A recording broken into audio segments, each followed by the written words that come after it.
Kyle, how was your extended break? We've been off for a while. Where have you been? So pretty much each year, maybe I said this before the extended break, I me and my family kind of decamp for June or decamp for the summer for like a month. Um some people might call it summering. Uh, you know, for us it's just a chance to get out of the Texas heat, go visit my wife's family, go take a vacation. Most of my wife's family is centered in the Alabama area, eastern Alabama area. So we'll go there, hang out with them. But yeah, we did a cruise in the Mediterranean, which was great. It was super fun. Took a Disney cruise.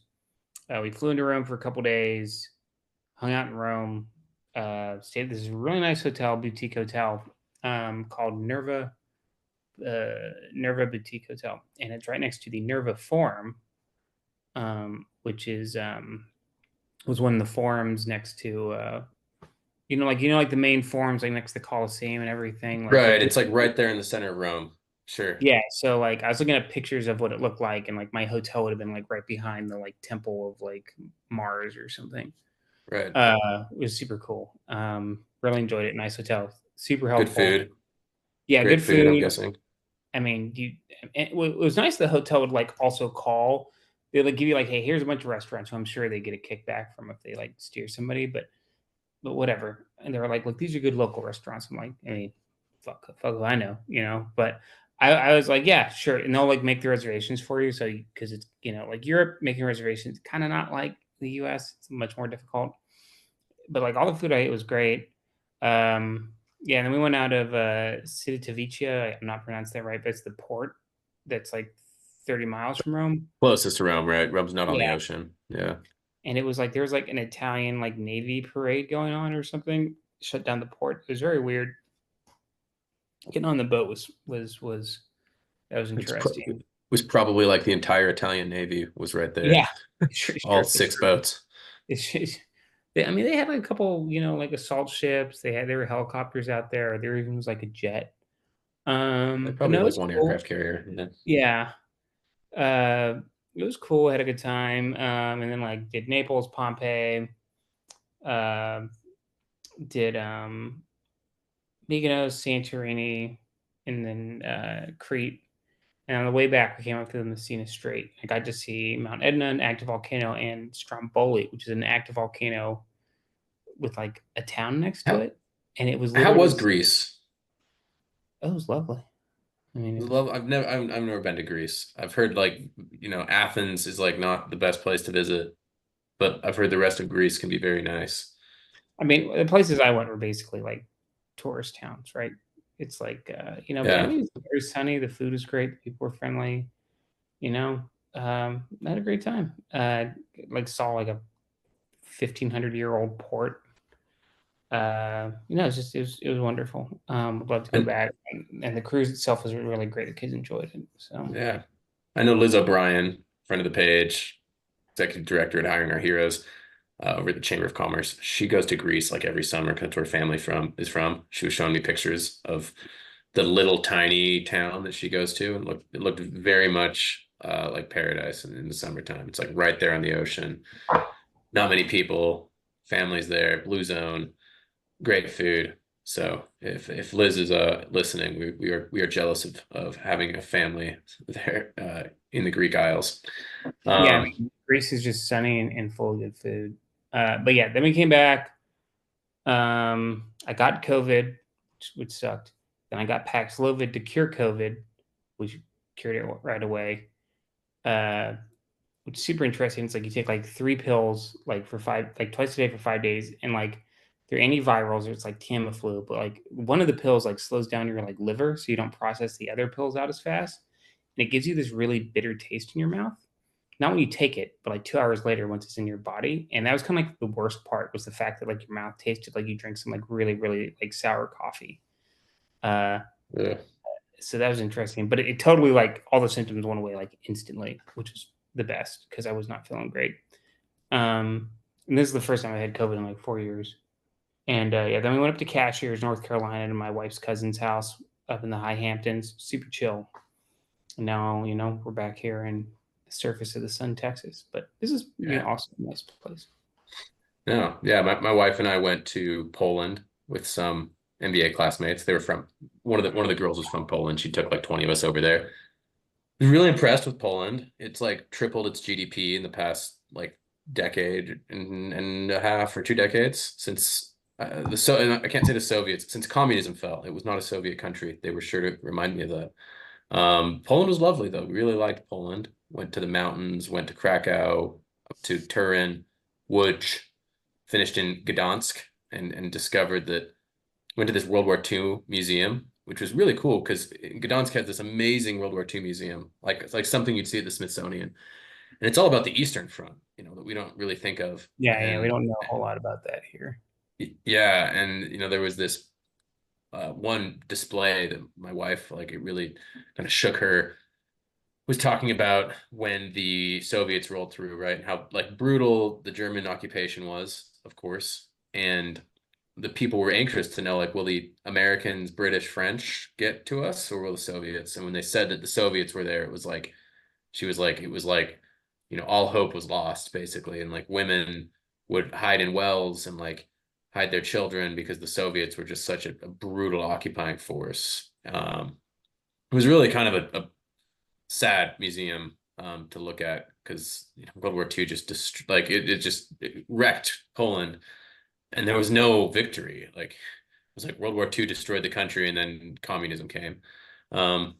We met my friend's parents. They were in solidarity. They showed me their solidarity cards, and like I met her uncle who got imprisoned because he would be the transcriber for Radio Free Europe, and his neighbor heard him typing on his telegraph on his typewriter, turned him in, and like they sent him to the gulag for a couple years. This was in like 87, so it was only a couple years until he was out. But it's pretty amazing. Like, these people were like, yeah, we literally lived like under communism. We know what authoritarian regimes are. And the Polish people are pretty, like, they're pretty resolved to like never have that again. Then we flew to Thailand. We stayed at this resort called the Conrad in Koh Samui. We went to we had like our own villa with a pool. It was amazing. We went to the Four Seasons for dinner.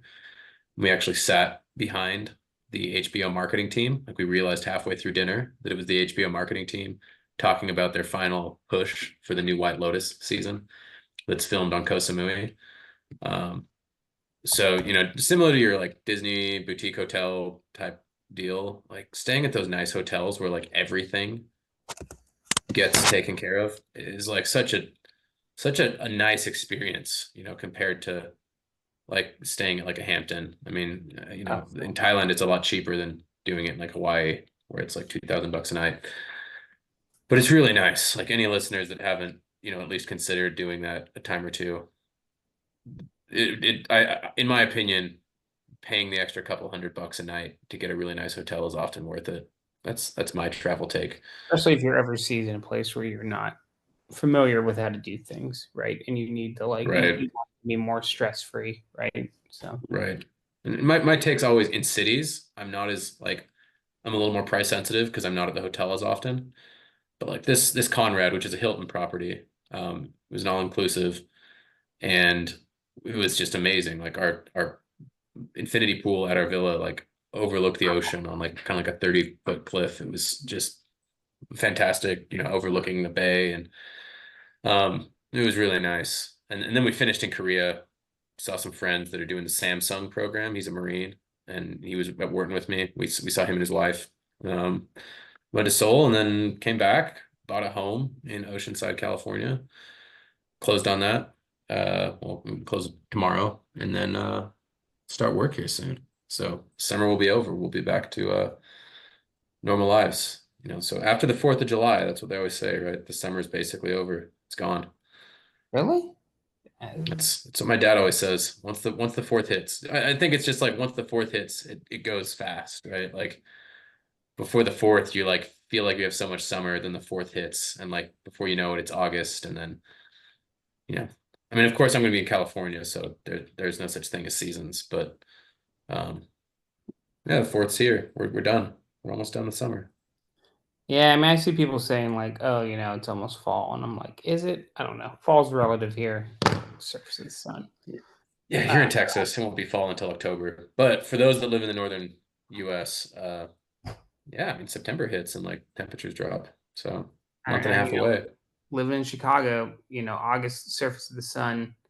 September could be kind of hot, but man, as soon as you hit Halloween, it's like they flip a switch and it's like it gets cold right away. Yeah. Uh, you know, Well, not to bore listeners with more weather talk, vacation talk. If you have any travel tips or want advice for any of the places aforementioned, go ahead and shoot us a DM. I probably will not be traveling here as much as I did during my MBA, but man, it was an amazing time being able to go all over the the world. the dream So is over. You're back to reality. it's over. So in many ways, so an announcement coming soon on that front. But anyway, first story we're going to talk about is going to be Modi's Prime Minister Narendra Modi of India visited Russia and kind of the geopolitics involved with Modi slash India and Putin slash Russia. Next, we're going to go into a discussion, another travel kind of discussion, but this time we're going to talk about the economics of the fact that the Southern European countries' tourism is a quarter of Europe's economic growth. Um, so kind of cool, kind of scary, kind of terrifying. Then we're going to talk about the housing market. I just bought a home. Maybe I bought at the top. I don't think so, but that also might just be unique to my market. At least I don't hope so. There's a lot of motivated reasoning there. And then lastly, we're going to talk about athletic brewing and whether non-alcoholic beers really are a multi-billion-dollar industry. So Kyle, India meeting with Russia. And at first, people kind of thought of this as an alliance. And I think that kind of shows the people in America that think about that kind of, it shows like an us versus them. India rejects that. What do you think? India doesn't see it as like a dichotomy, right? They don't see it as either Russia or US. Well, I mean, I think like us, right? We have a lot of friends who people kind of like raise their eyebrows at or say they're unsavory, but in the real world, you've got to have friends where you can make them. And I think that's the approach India takes here with Russia, right? Where they sit geographically, who they sit next to, who they do trade with, right? You got to have friends in the neighborhood, right? And so, you have them, like I'm looking at this picture here of their prime minister attending a wreath laying ceremony at the Tomb of the Unknown Soldier by the Kremlin Wall with some goose stepping Russian soldiers here. You know, to be clear, Russia just shot like a cruise missile into a children's hospital the other day, which would qualify as a war crime in my book. Um, Considering Russia knew exactly what they were doing. Extreme evil, which to be fair to India, Modi came out and said this is awful, like this is evil, this is terrible. He didn't even try to deny it.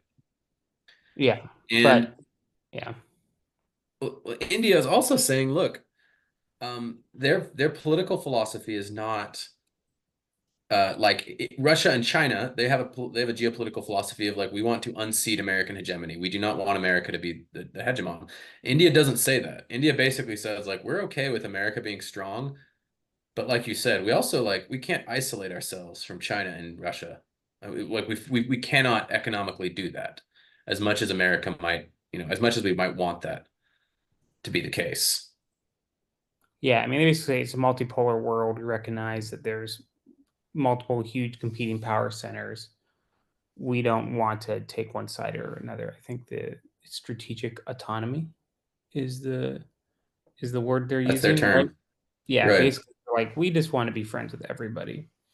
And and like where they sit, right? I mean, they do a ton of business with the United States, as anybody who's worked in a large corporation can attest to. Or You're gone to an MBA program can attest. yeah, or in corporate America, there's you work with a lot of folks who are from India, whether they're here, working in the U.S. As on H-1Bs or citizens, who or people who are now citizens, or or you work with the teams in India that are part of your company. India has a really large presence here, right? So at the same time, they also have to trade with Russia.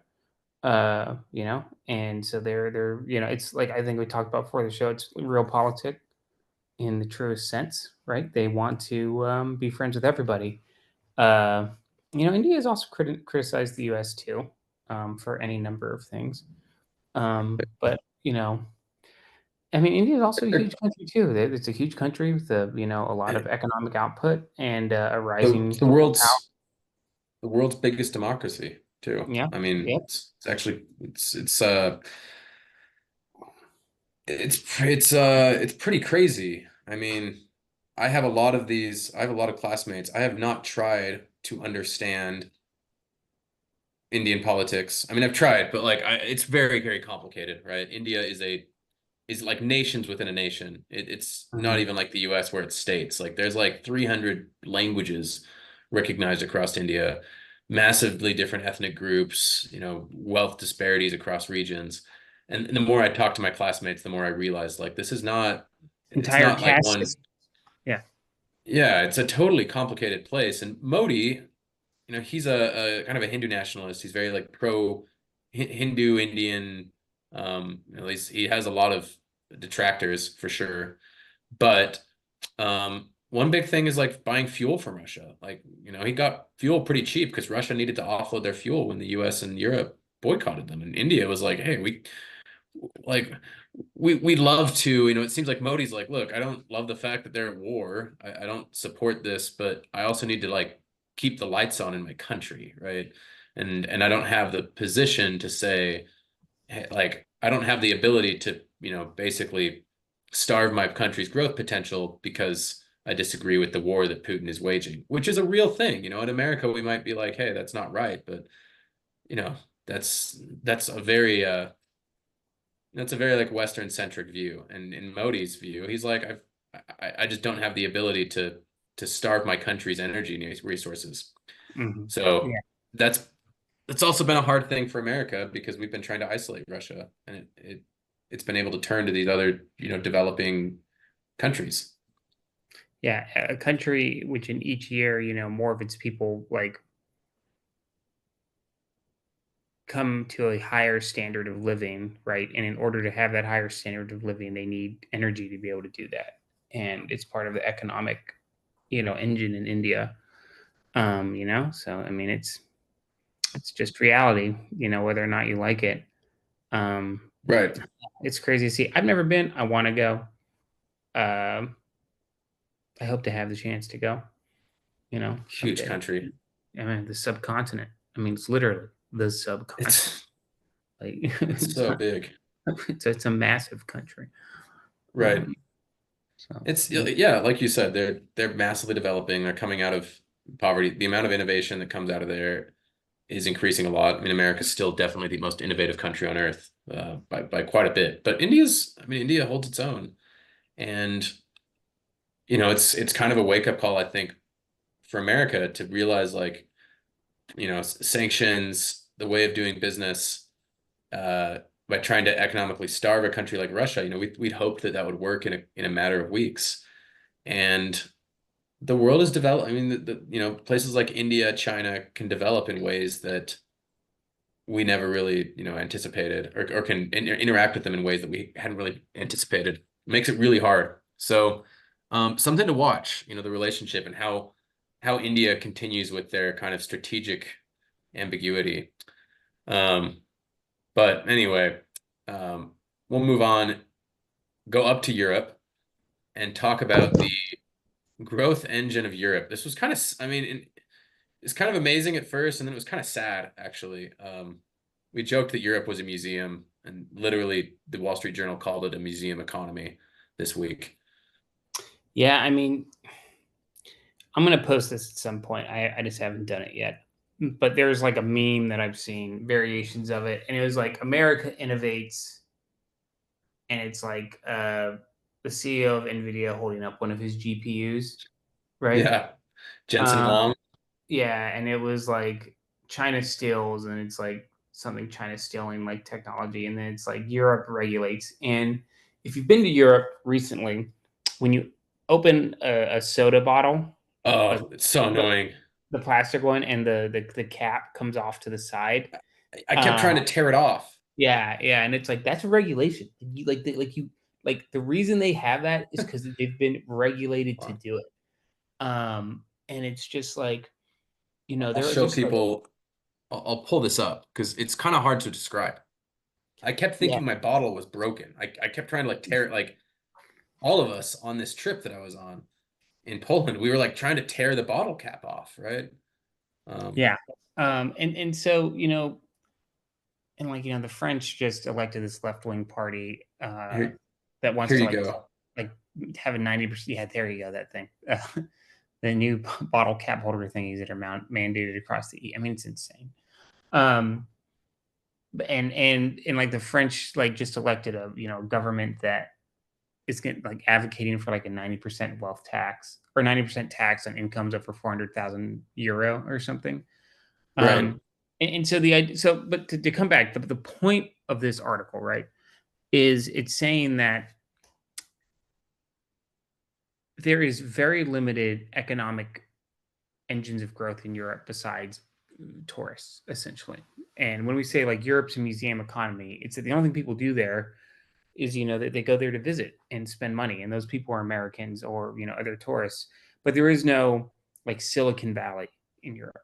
There, they do have like an industrial base in like parts of Germany and France, right? And there is some like Right. semiconductor stuff, but at the end of the day, they aren't leading the way in AI. They are not coming up with the fastest new GPUs, right?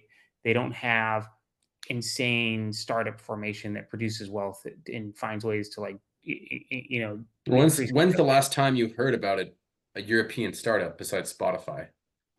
Right. I Exactly, mean, and there's that's one they always bring up, and I'm like, well, off the top, like you and I were talking and before guess this what? started. I'm like, Spotify is bleeding money. Like it's like not a profitable company, right? I mean, I like Spotify. I use it yeah, as I much as love the next Spotify, person. but But like you and like, I before the show, we were talking about like four different startups that we had talked to in like the past week, that were just like run by veterans, right? And so it's like they just don't have that there. And I mean, this article basically says that, like, in Lisbon, like the dollar is super strong right now against the euro, which is actually a bit of a problem for us when it comes to like us being able to like export goods, right? Because it's expensive to buy American stuff.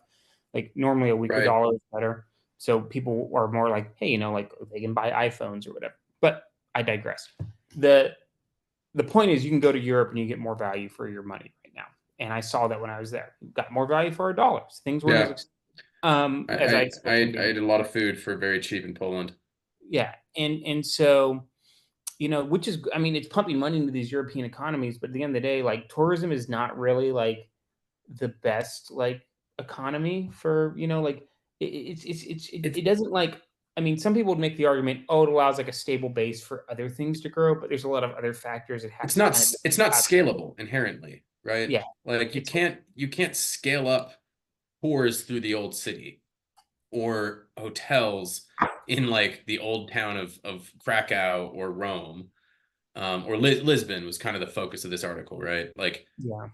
it can like power the it can actually spur some growth, which Portugal's been like a very poor country for a while. It's always been a poor country, but you can't like there's no VC funding of like bicycle tours. You're not going to mint 1,000 millionaires from No. like it's like if you're a program manager working at Nvidia, like that, like you now have like crazy amounts of money, right? If you work there for the past like 5 or 10 years, whereas like, oh, you're a bartender or you help run a hotel or you're a server, right? And like, okay, like you've got more money in your pocket, but like you're not achieving that sort of like wealth creation that then allows like, oh, I'm going to take this and invest it in other things, right? You're like, Well, and okay, well, the tax regime. I yeah, mean, the article talked about it where like people are getting taxed.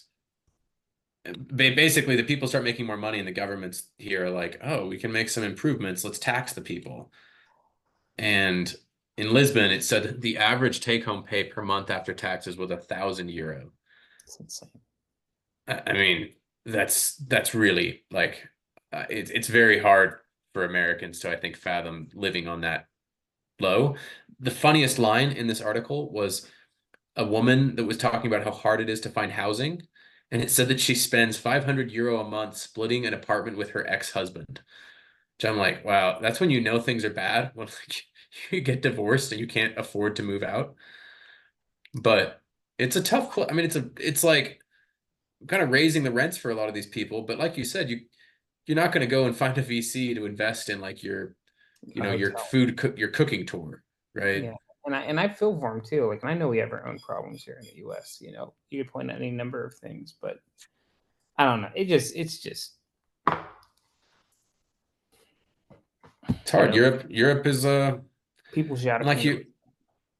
you observed. I mean, it's very hard to understand European politics, and we like to say right left and think of it as Republican Democrat. And people are talking about like Marine Le Pen, right? They're like, oh, the conservatives. But French people were quick to point out like they couldn't call it conservative because Marine Le Pen's actually kind of like socialist. Like Hmm. the far right, they're basically just like socialists that are like, That we hate can't have immigration. socialism. Yeah, they're like Bernie Sanders actually used to be, maybe kind of still is, where they're like, look, to have socialism, you can't let everyone in because we have to be able to like actually pay for the stuff. They want to maintain the French way of life, right? But yeah, it's like, Yeah. like this was always Macron's deal, right? Was like he was like, we're gonna make the French economy strong again by deregulating and encouraging economic productivity. And both on the left or the right, we're like, fuck you, we don't want to like that. We don't want to work. We just want to we want to maintain the French Well, style of life.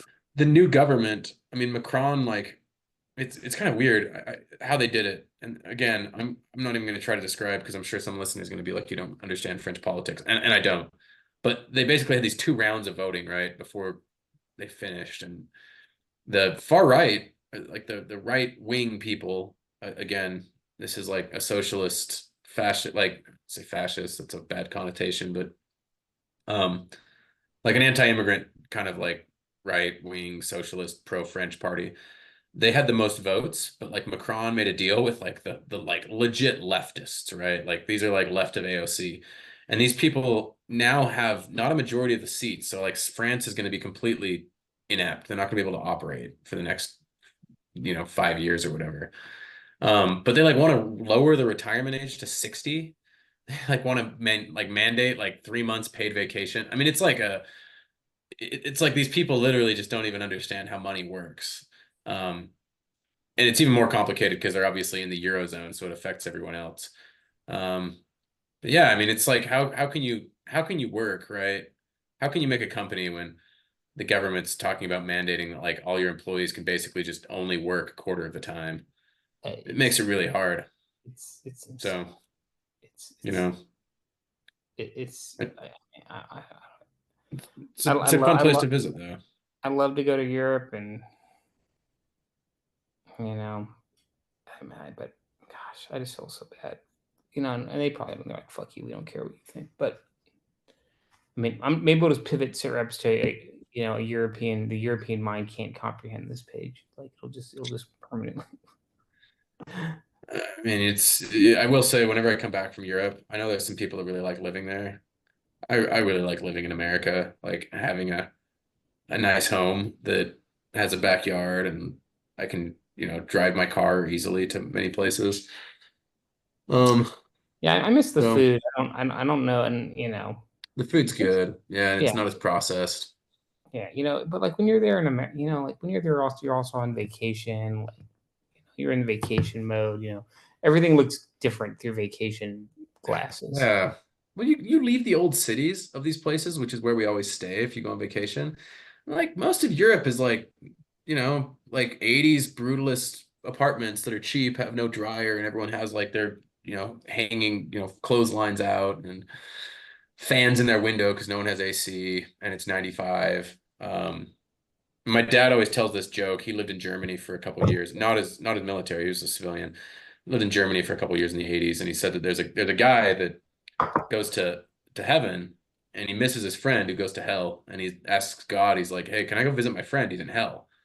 God's like, "Yeah, you have 3 passes. You can visit hell." And he goes down, and hell's amazing. It's like parties and beautiful women and drugs, and it's just awesome. And he like goes back to heaven, and he's like, "Oh, that place is way better than here."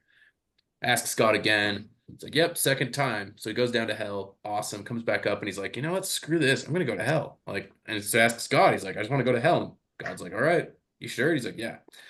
Pulls the lever and he drops into like this burning, fiery pit of like pain. And he looks at Satan and he's like, what the hell, man? Like, what was that? And he goes, oh, that was vacation. You're experiencing immigration.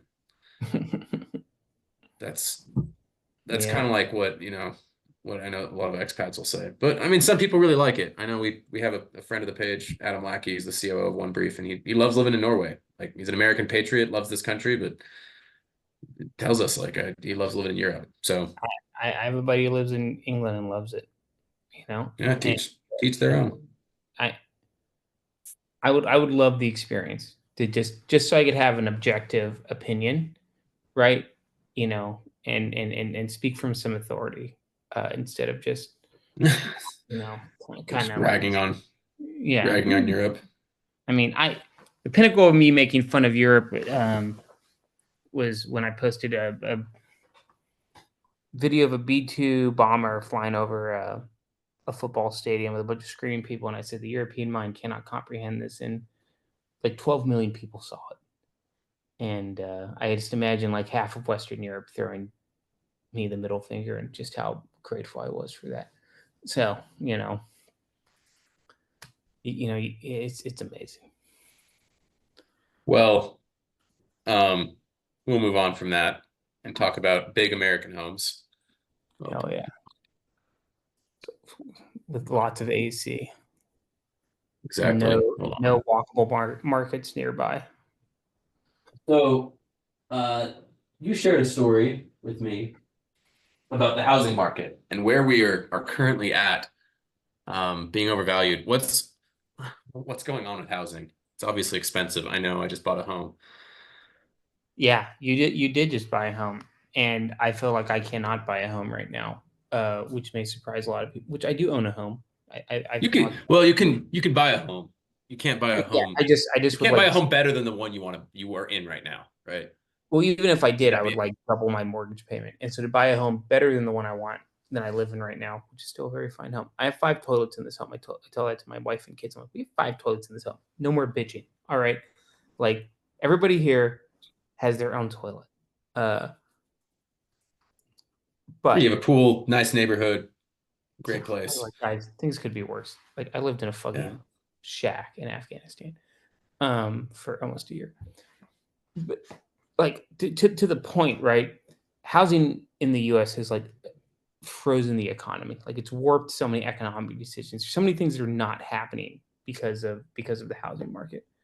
Um, and so essentially, that like homes are now like 50% more expensive than they were in 2019. Which I can look around my neighborhood and see that like in like real time. So, started building this house in May of 2020, finished it in July of 2021. When I walked in, I must have walked in with 30 or 40% more equity than what I had gone under contract for. And that has basically remained consistent. And so what this article is saying here, um, is that homes are basically as overvalued as they were near the peak of the 2000 bubbles, according to a variety of metrics, including the Federal Reserve model. But unlike 2008, right, this isn't being fueled by a credit crisis, right? There's no like, we don't have people owning like 6 homes that they bought with like no show doc Well, mortgages, right? I Or no, I had to get no. my to comment on that. I had to get my underwriter. I had to give them like 15 pieces of like information, like documents. I had to give them my W-2s from like the last 2 years. I had to give them my DD 214, my VA rating, an explanation of why my degree from Wharton qualifies me to be chief of staff at the company I'm going to, an accounting for like every transaction over $1,000 on my uh, credit or my bank transcripts. So to your point, it used to be like my father-in-law talks about in '07, it was like stated income for underwriters. Like you'd go to the loan officer and be like, yeah, I make 180,000 a year. And they'd be like, okay, do you have any debt? Be like, no. I owe 5,000 on my car. They'd be like, all right, you're qualified for 1.8 million. Do you want that in a balloon payment? So you only pay $60 a month until you have to pay 80,000? People would be like, yeah, sweet. Because nothing can go wrong with that. And nowadays it's like, hey, like my underwriter's calling me and asking me for like every piece of information that my It's family like, what has. about this Venmo? Like, It's crazy. Yeah. So it's very different than 07, 08. Anyway, just to let you continue. yeah. So when they say they're overvalued, right? What they're talking about is not that home values are going to crash. There's not enough homes in the U.S. for people, which has been interesting to see post 2008. I'm a little bit older than you, Wyatt, so I remember the kind of like desolate landscape that was post 2008 and just empty homes everywhere.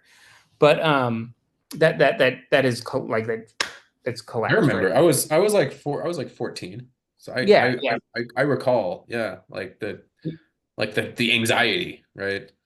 Yeah, but like, yeah, there's just, but now there's not enough homes, right? They didn't build enough homes, and now like with population growth and the economy and everything, there's just not enough homes out there.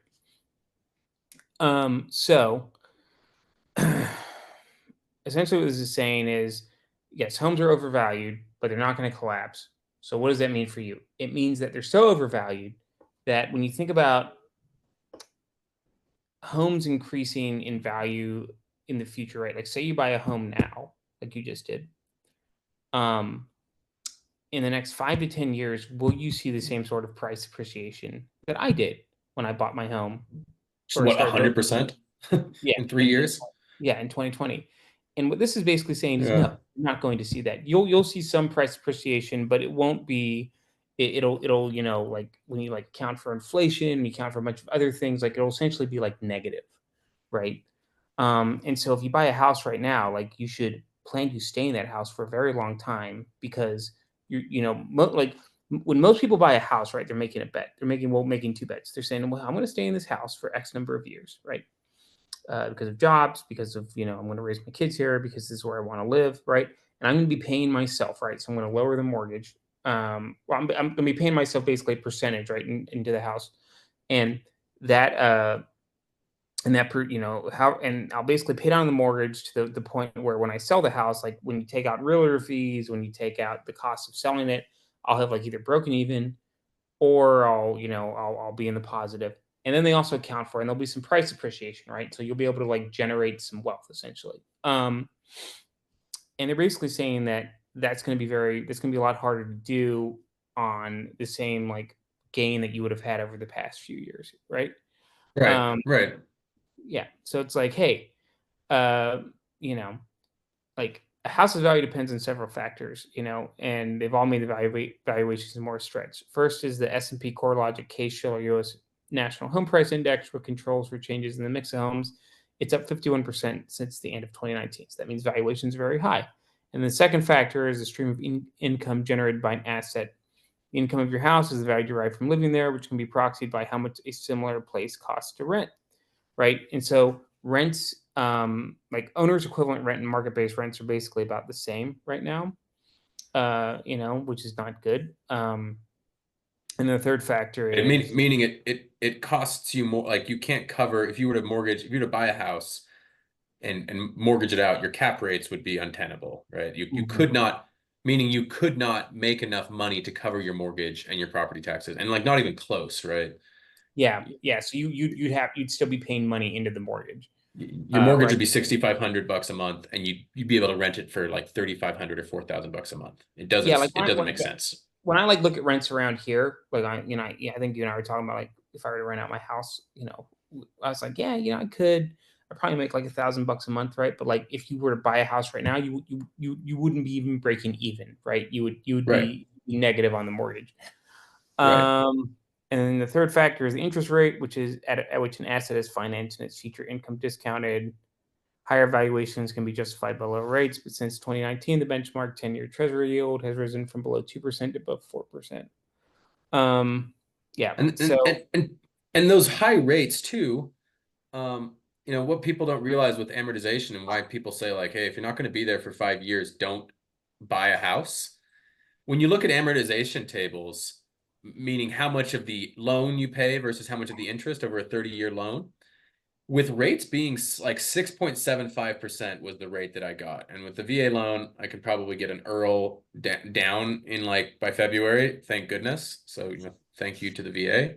But when you look at amortization rates, the first year, I'll pay a lot of my mortgage in my house that's 10 minutes from the beach in Southern California. I'll pay most of that interest to the bank. It won't be building equity. Second Yeah. year, I'll buy a little bit more equity, but if I were to sell my house in a year, I basically would have paid a bunch of money to rent this house from the bank. And with closing costs, I'd be a fool to buy this house and sell it in a year. Now, in 5 years, rents will continue to come up, right? Interest rates will go down, probably. This is not financial advice, but interest rates will likely go down over 5 years. I can refinance down, and hopefully those two come to meet, right? And then hopefully on a long time horizon, I'm thinking, okay, this is a 3 to 5% a year appreciation, which the calculators that our good friends at millmove.com, mill-move.com, you can go check that out.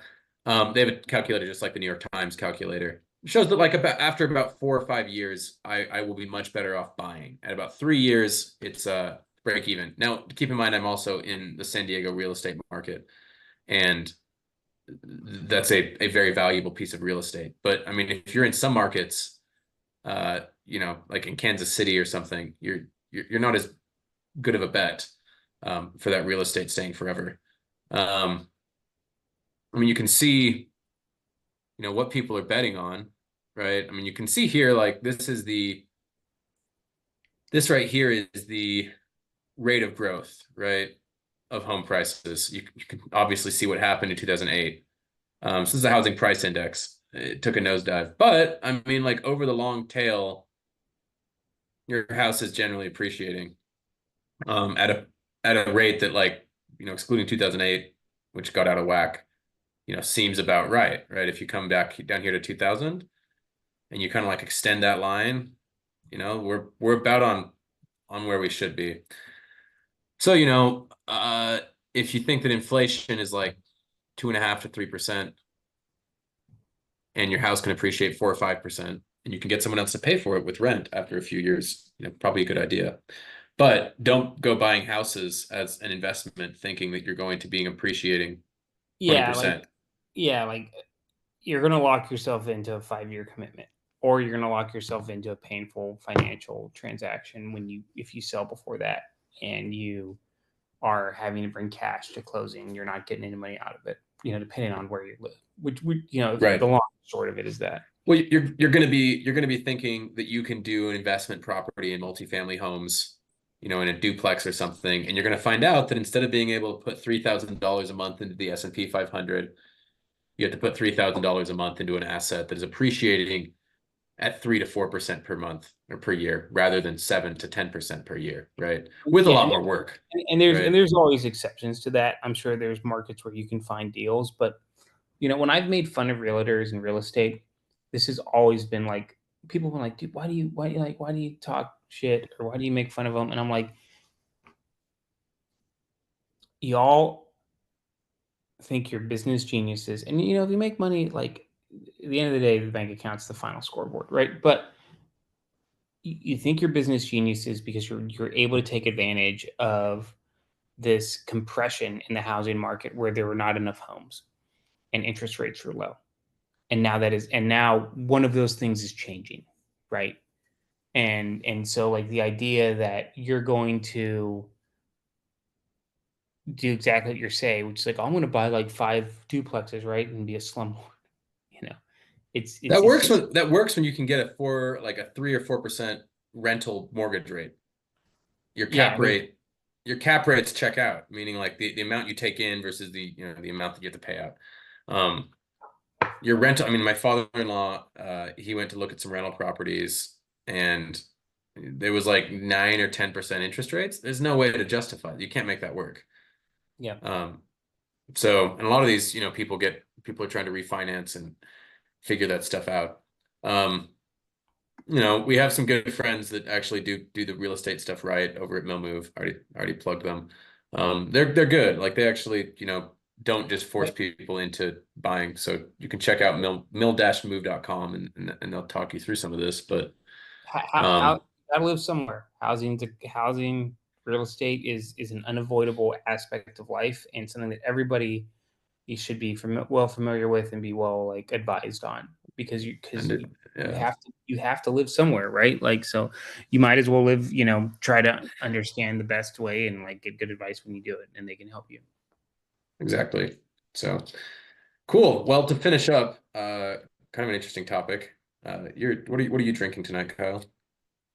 Johnny Walker Blue Label, which So is tonight, I just I just that I just that that is alcoholic. That is not athletic brewing. you're right. It's not. It's actually somewhat expensive alcohol, but a friend gave it to me, so I felt like guilty for not drinking it. And I just needed a drink after today. But yeah, it's so this article is about Athletic Brewing, which I've seen around, and I've like, is this real beer? And it's not. It's not real beer. And so if you have like drinking drank non-alcoholic beer in the past, Drunken. drunken non-alcoholic beer in the past, you've probably had like two options. One is like Heineken NA, Yeah. Stella, or is it There's the O'Doyle. I mean, I don't drink yeah, alcohol O'Doyle, myself, right? O'Doyle. But I do not imbibe. Nothing against people that do.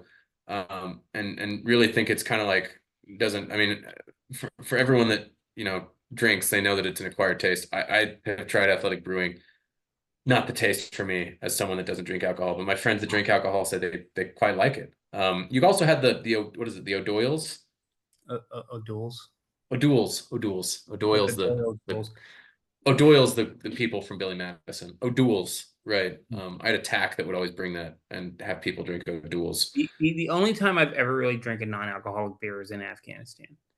And I get like done after a long day of flying. I'd go to my office, and we had a fridge in our basically ready room, and they would stock it with Heineken NA, and I'd go drink Heineken NA and be like, okay, well, this isn't real beer, but it's the closest thing. Um, Yeah, you're basically trying to mimic the experience, right? yeah, I mean it's refreshing. Like, I mean, yeah, it definitely isn't my daughters asked me, so like, what does alcohol taste like? I'm like, it's an acquired taste. They're like, well, I was like, you wouldn't like it. You'll like it eventually. You don't get the buzz. You don't get the buzz from non-alcoholic beer. It's not the same social lubricant, right? Yeah, but it does mimic if you drink it, the like, feeling of, oh, I'm drinking a beer, and so my body can like signal to itself that it can relax, right? Right, Um, right. It's a social setting. It's like liquid death, right? It's like you can have something in your hand and feel like you're part of the party. yeah, and I mean, and so, but this trend, right, is I don't know if millennials fit in this trend. Gen Z, I think, fits in this trend of basically people are not drinking as much, and I think some of that might be because they smoke a lot of weed now. Uh, but It's weird, but yeah. There's yeah, a yeah, lot of differences. but people, yeah, people don't drink as much anymore, especially the younger generation. And I, as a millennial, I'm no longer. I know you're. I'm no longer the younger I'm generation. I'm a millennial as well until Yeah, 1996. yeah. I'm 93. So we're no longer. But like people don't drink as much anymore. Who are younger, and this is, I think, just playing into that trend of where there's just more options, right? There's more like mocktails that you can drink, Mhm. right? There's like non-alcoholic beer. And so this Athletic Brewing company, they just closed a financing round that values it around 800 million, which doubled its valuation from just 2 years ago. And when I look at this, the first thing I think about is there was a Simpsons episode from a long time ago, and it's got Apu, he runs the Quickie Mart, and uh, I think Homer's asking him like, oh, he said there's like a secret entrance or something, or there's like an entrance to the roof. He's like, where is it? He's like, oh, it's behind the non-alcoholic beer. He's like, why is it behind that? He's like, because nobody opens that door. Uh, you know, which is like showing you just how like little people like value non-alcoholic beer. But apparently that's no longer the case. And they said they sold Well, more than 258,000 barrels of beer last year, which to me, said making it a top 20 U.S. brewery. It's insane. it's Um, crazy. And it's a startup. I mean, like, and I mean, this is when we say startup, most people think of tech, right?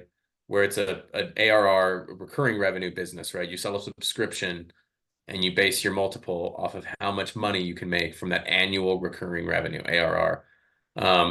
CPG companies don't get the juicy multiples of a tech company, meaning as a tech company, you have such big margins because there's no cost of goods, right? You don't have to make anything. You just send the software. Because of that, you can get multiples that are like 12 to 20x depending on your growth. It's crazy, you know. Um, Consumer packaged goods, CPG, that's what Athletic Brewing is. They don't really get that kind of cool 15x multiple. They'll get maybe a 3 to 6x multiple because it just costs a lot of money to make the cans, to make the facility, to brew the beer. Like every unit costs a lot. So your margins are quite a bit lower. So it's pretty amazing that their uh they doubled their valuation well, I given mean, that I CPG think like companies. when you look at it, it's right. They said like there's very limited options for non-alcoholic in the non-alcoholic category, right? Like we listed them as Right. like Heineken, O'Doul's, Stella.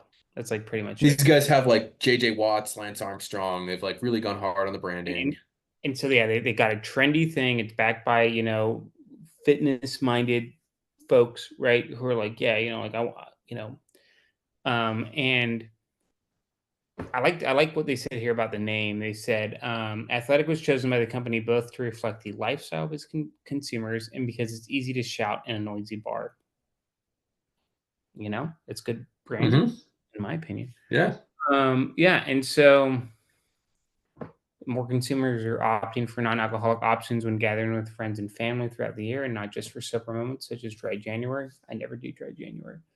Um, January is a month in which you absolutely need alcohol, in my It's a opinion. sad month. Yeah. Well, it's not. Well, my birthday's in January, so it's not a sad month. But Oh. Well, for just me, I'm from you're in the warm in January in most places is it's like not. It's not warm in it's Texas in January.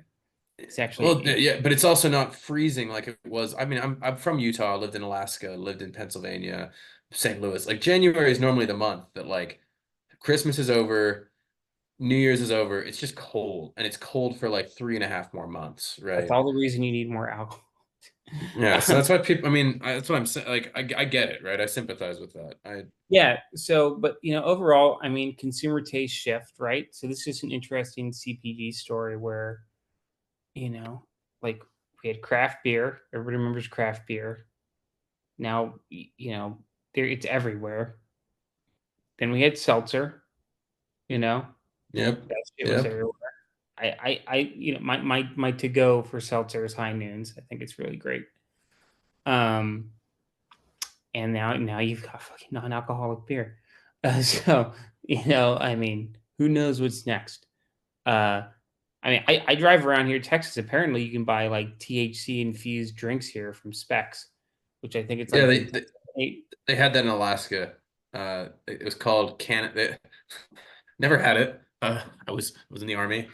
Um, they had an energy drink called Cannabaska, and it was like caffeine with THC infused. They had them at the gas stations. But when I think of things I don't want to combine, it's those two things. It seemed wild. I mean, again, How many no how many army. like if you're like I don't know like how's that gonna affect if you're like a platoon leader or commander in the army and you got a soldier like, oh yeah, I drank this energy drink and it said it was cannabis infused. You're like, are you fucking I I had like a soldier. I had a soldier that he pissed hot, and he said it was because he used his girlfriend's hemp cream. And, like we knew he was like totally full of shit, right? Like he was lying through his teeth. We knew it. He knew it. The CG, but he was like a really good soldier. Like, he was actually very, very good. The CG was like, okay, well, just like you're gonna be piss test like every couple weeks, or whatever. Like, and he passed every piss test for like 6 months, and then I got out and I was talking to him. He's doing pretty well. He works for a without outing him too much, works for a very good company, doing a very good job. Got an MBA actually, and he said after he was done getting piss tested, he was high as a kite for like 8 months, and he actually won the Division Soldier of the Quarter award, and I remember that. So to answer that, like, I think there's probably more Joes that are lighting up than we realize, Oh, um, I in have no, Alaska. I have no So, idea. uh, anyway, that's a short aside, but yeah, this is crazy. I mean, it's a crazy multiple. Like that's like I said, the fact that a CPG company can double their valuation like that, being so big. Um, I don't know. I don't know if I'm like that bullish because I feel like the moat. I mean, like it's not that hard to make a non-alcoholic beer, right? I think there's a first mover. There's a branding advantage, but yeah, I do think it gets diluted very easily, rather quickly by people Hmm. do it cheaper, better, differentiated. Oh, this Well, tastes like different. White Marketing. Claw came out, right? Like that was huge. And then Barstool starts advertising high noon, and that's like everywhere. And they did such a great job of that because like I don't want to drink White Claws. Like I look at White Claws and I'm just like to be honest, I'm like, okay, well, the problem with White Claws is it's got like the malt liquor in it. Um, and it's kind of girly, right? Yeah. Uh, in my opinion, it's just my opinion. And then the high noons, like you literally look at them like, okay, we've got real vodka or real tequila. I prefer the tequila, and it's got some bro's face on it. Like if you've seen the box, it's literally got Yeah, generic it's white bro. He's got like a cap, some stubble on him. He's like saying like this is awesome, and it's the it's Dave Portnoy seltzer, right? Like yeah, that's kind yeah, of the yeah, exactly. that's And that's how they've done it. but yeah, I much prefer high noons to White Claws, mostly because I like the tequila. So but hey, that just goes to show you how much branding goes into alcohol, right? Oh, for CPG, I mean, we could go all deep into CPG, and I'm not ever going to be in CPG for many of these reasons. It's like brand. I mean, I was looking at Poppy, the like probiotic prebiotic soda. You can get at Whole Foods. Yeah, I guess we Target now too. my wife buys it. It's healthy soda. And they were showing like just switching their can. They like showed their original design, and they like switched the can, not recipe, not distribution channels, and it like quadrupled their sales in like a month. Um, it's a very fickle game, like CPG, direct to consumer, and your unit economics are really hard to make work long term. Yeah. But there's some people that crush it. I mean, there's like a these guys, Athletic Brewing, whoever started that They're company is just gonna doing what our be human super nature. rich. Yeah, they're just doing what human nature allows them to do. So, So yeah. anyway, everyone go out, send in what your opinion of Athletic Brewing is. If we should make a meme on it or something. I don't personally love it. It sounds like Kyle doesn't drink it too much either, but apparently someone does.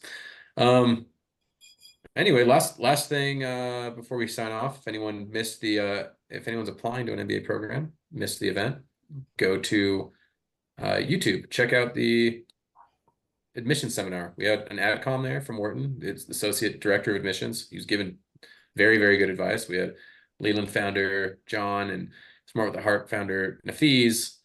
A lot of good, like if you're applying to a program, you should go and check that out for an hour. It'll set you kind of on a good path and show you some resources. So that's my only plug Yeah, past and everything we've done. when I think about it, I think it's just like such a great. I think I wrote this on LinkedIn. It's like it allows people who don't have the ability to travel to an MBA program to just get it all in a one-stop shop, right? Hmm. Which you see like some other things out there. There are other uh, other organizations that kind of do this sort of stuff, but like a lot of them want you to travel, to like a place, and this is like no, you can just get it online, and the barrier, it costs you nothing. Barrier to entry is very low. And like Yeah, the Wharton like the associate director of admissions, Park Watson, he like gave us his email, right? He's like, hey, here's anyone has questions. Like we're not hiding the ball. Like there's no secret to what Wharton wants, right? Like here's what we want.